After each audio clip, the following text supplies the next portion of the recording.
Hey, what is going on, YouTube?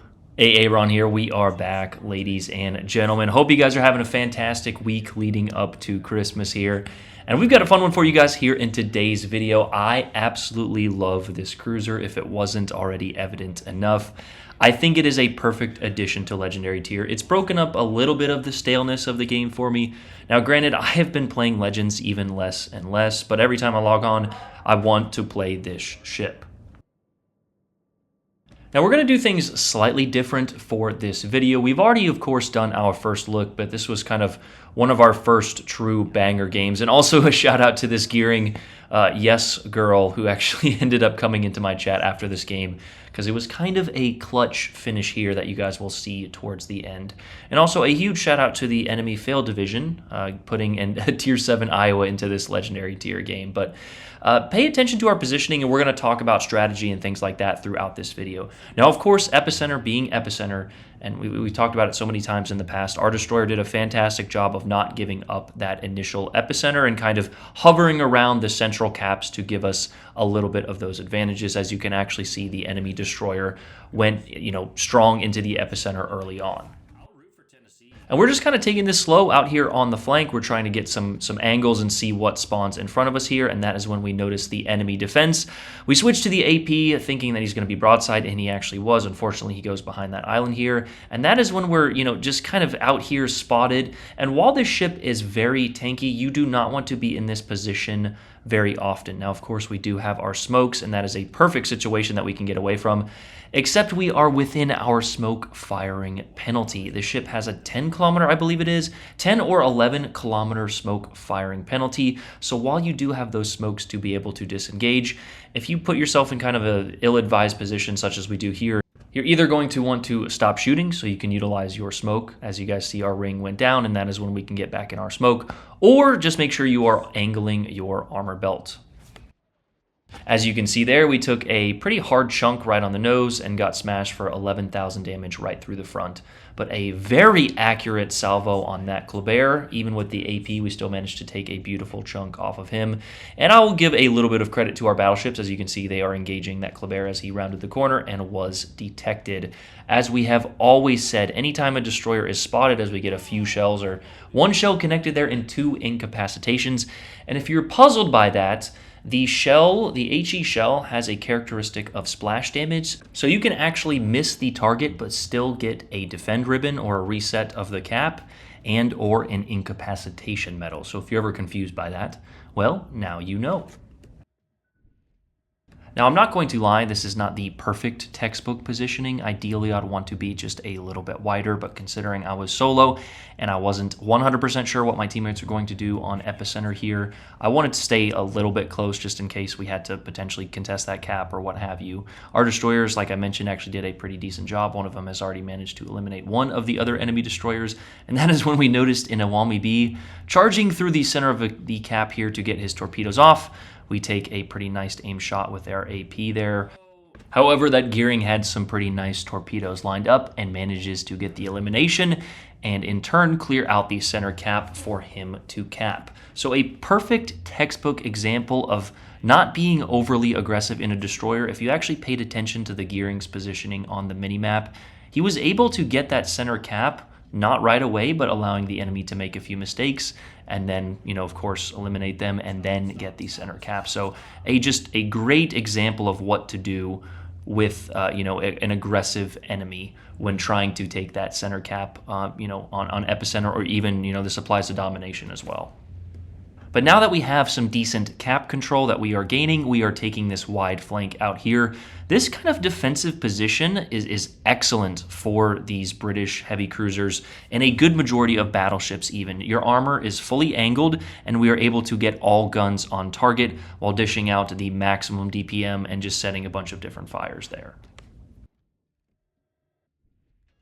Now, the defense is in a weird position, being that it is a very chunky cruiser with 3 super heals with fully packed there. You definitely want to utilize your HP, but as you guys will see throughout this game, and even more so on the enemy defense here, you do not want to give up too much position and angle, as you will get absolutely blapped and yeeted.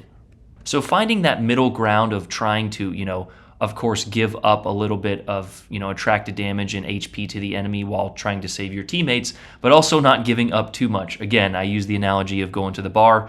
You got to be aggressive in order to score, but you can't be too aggressive or else you're just the creepy weird guy. So I know someone didn't like my sports analogies a couple videos ago. I thought those were rather perfect, but alas, the YouTube comments remain undefeated.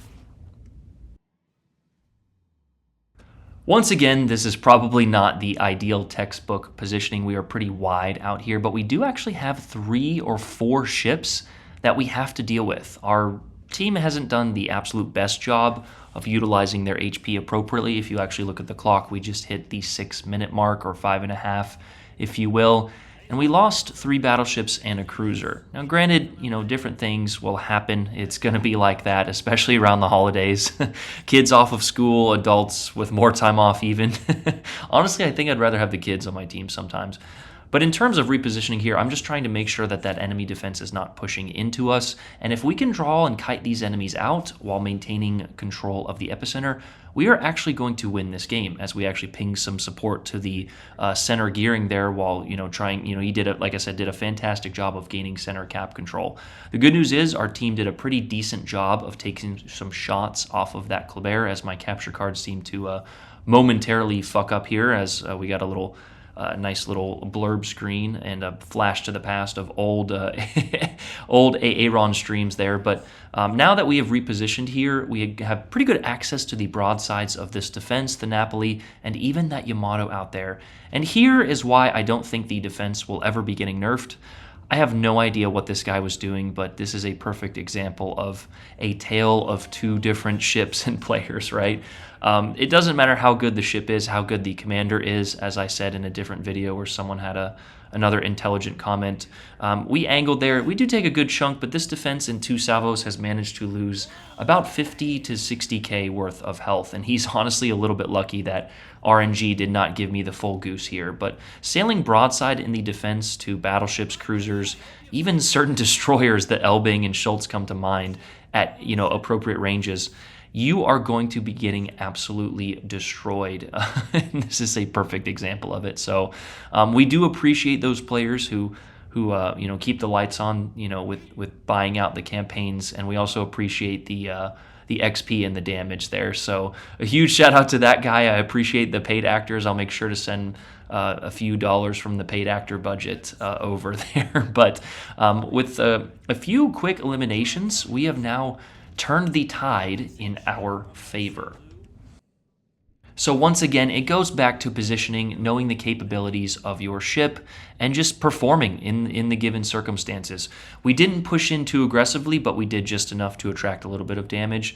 And there, unfortunately, one of our other destroyers goes down, and our team actually tries to throw this game. Looking at the score and the cap potential, you should think this is going to be an easy win. But if you pay attention, it gets a little dicey here at the end. I've said it so many times before, but I know that there are a lot of newer players in this game and who watch my videos. The middle 5 minutes is typically where a lot of games are won or lost. We could have looked at that initial scoreboard, saw that we were down 4 ships, just said, F it. I'm not wasting my time. Go in, give up our ship. And some games it does come down to that. When your team loses 5 ships in the first 2 minutes, you're like, all right, I'm not wasting my time with this. But the middle 5 minutes, when things are kind of developing, if you pay attention a lot, you will increase. I know a lot of people say that you're at the mercy of the matchmaker, and sometimes you truly are. It doesn't matter if you have 5 of the best teammates; you're still going to lose some games. However, the middle 5 minutes is really what determines a good portion of your win rate and your skill level. Initial positioning is great, and finishing the game as we do in this situation, but making the right moves in the middle 5 minutes, it truly makes the most difference in a good majority of games. And speaking on that, we're going to take you guys through my thought process here, as we're actually up 4-2 and up, 230 points right now. And that is when we notice that the Napoli is full health, and we actually have 2 rather low health battleships. And considering how tanky the Napoli is, we know that if he rounds that corner with his moderate SAP secondaries, decent AP, and even HE, of course the Napoli has torpedoes as well, he can probably get the elimination on both of those ships. That is also when we look up and notice that the Heisen is running away from that Shima there. So we're, looking at the control of this game, we're in pretty good hands. The Napoli did manage to get that center cap there, so we want to go in and at least contest it. But we don't want to put ourselves in an unnecessary crossfire here. So looking at that, I'm thinking, okay, you know what? I could bow in and I could probably survive. I have 40,000 HP left, 3 smokes, and 1 heal. However, with the elimination of that Duncan and this Heisen turning around, I don't have to win both of these gunfights. I only need to simply eliminate one and sit in the center cap. Now, I was also thinking that our Shima wouldn't open water gunboat a cruiser and a battleship in between them, and well, I was wrong in that regard. But there, just as we predicted, the Napoli manages to take out both battleships there and only loses about 40% of his health in the meantime. Now, he is on a damage con with a fire there, and we do actually manage to get another incapacitation and a few shell hits. However, if he even has 1 heal remaining with that fire damage, he's going to be able to heal up to, right around 60% once again. And considering that he has a pretty good main armor belt, even if he is broadside, it's still going to be a good chunk of our health to eliminate him. So what we're going to do in this situation, instead of putting ourselves in a pretty gnarly crossfires, we actually do manage to get another salvo on target and get that what I thought was at the time a permanent fire, but our damage is actually not ticking. I'm not sure how he had a remaining damage con. He was on fire and then he wasn't, but alas, it doesn't matter. The Shima manages to get eliminated. If you're ever left in a destroyer and there's no radar cruisers or other destroyers in a game this close, your number one job is simply surviving. But because I am still alive, I have a good amount of my HP, we're getting this center cap, we are going to be able to at least give this game a shot. There's 3 minutes left. We're down 120 points, and if this Napoli comes around the corner, we should be able to out DPM him, even if it's going to be a very close fight. But because I turned away, we have now isolated this engagement from that Heisen. For the most part, if he continues to sail east or to the right there, he will eventually have a few shots on us. But with that center cap, the Napoli now is forced to come into the cap at the very least to contest it if he wants any chance at winning. So, constantly thinking about these things, I know that was sort of a complex, analysis there. However, if you're not thinking about things like that and just kind of YOLO rushing in, you're not living to the fullest, right? It only life becomes better when you see legends in a little bit more than point, click, shoot. Now, of course, we all know that those high damage games are fun, and this actually turns out to be one of those high damage games. However, you're never going to get there if you're not thinking about, situations similar to the one we have here and the different outcomes. Now, sometimes there are no winnable outcomes, right? It's like when Iron Man was fighting Captain America. You can't beat him, right? There's no winning. However, in this situation, instead of just kind of blindly pushing in, we managed to put ourselves in a more favorable position. Now you can see that Heisen actually did move to the right or to the east there, as we mentioned, and he will have some decent angles on us. However, if we angle, we should be able to mitigate a lot of that damage. And that is when the Napoli pops up, and just as predicted, just as we said, he has the AP loaded, and he did manage to heal back a good portion of his HP. But with that shell there, we connect and get the nice high caliber. We also set a double fire, so he's probably going to repair that. And that is when we pop our hydroacoustic search. There's no reason not to pop it at this point. There's only 120 seconds left in the game, and ours lasts for 135 or whatever it is. So we will have it now for the rest of the game, no matter what. When the game is this close and running out, just feel free to use all of your consumables, right? If there's 30 seconds left in the game and you have your radar, you might as well pop it, and the same thing goes for this. Knowing that he has to get the elimination on me, has actually got set on a triple fire there, so we pop our heal and our damage control party. Probably a touch of mistake. I probably just, should have damage conned and then saved the heal for the last second. But knowing that he gets to get the elimination, the Napoli opens up angle, at which point, in the previous salvo, we had switched to the AP there and got a beautiful chunk off of his broadside. So by casually sailing away here and taking shots on that Napoli, we have managed to secure ourselves the victory. See, if the Napoli would have lived, then this would be a different story, but he is on a permanent fire now. We get our guns off, and with the point swing of that elimination, we now have the lead. So a perfect textbook example of, just realizing the situation and asserting, control, putting your ship in the right position. And we managed to get a pretty gnarly game out of it. 3 kills, 8 defense, 1 solo cap, 204,000 damage, a nice little dreadnought to end the game, and our audio actually kind of messed up at the end here. But yeah, beautiful little game in the defense there. Like I said, I'm loving this ship, man. I really enjoy it. It's just a jack of all trades. HE, kind of dominant, and the AP is fantastic as well. It really involves your positioning, but a 3597 there with the high caliber and dreadnought, just kind of one of those, games that keeps the blood pumping. But you guys have a fantastic break here.